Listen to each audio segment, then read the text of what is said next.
Қазақстандық шоу-бизнестің жарық жұлдызы Айгүл Иманбаева өзінің жеке өміріне қатысты ұлы не ойлайтынын ашық айтты. Ол анасына өз азаматын табуға тілегін білдірген. Әншінің перзенті оның жалғыз болғанын қаламайтынын жеткізген. Айгүл Иманбаеваның Сәбит Әбдіқалықовпен некеде туған ұлы бүгінде анасының болашағы үшін алаңдаулы.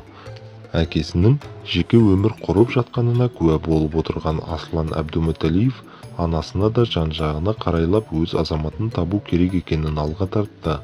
Жас режиссердің пікірінше, жұлдызды анасы кез келген ер адамды бақытты ете алады.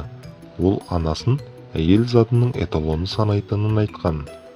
Иманбаева ұлының өзіне айтқан келелі кеңесі туралы жан сырын Таңшолпан бағдарламасында ақтарды. Ұлым түсірген фильмді көргеннен кейін өксік қысып, булығып кеттім. Өз басымыздан өткен тағдыр да бар. Сол кезде балама хабарласып едім.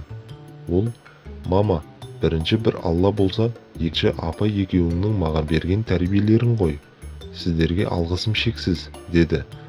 Ұлым кино барысында менің айтатын әңгімемді негізге ала отырып, менің философияммен түсіргенін айтты. Ол, сен маған миымда да, ойымда да жол көрсетіп отырдың, деді. Ол, сен маған миымда да, ойымда да жол көрсетіп отырдың, деді. Соған қатты қуандым. Оған қоса, ол, әкем өмірін жайғастырды ғой, мен әлі жаспын, сен енді өз азаматыңды тапшы.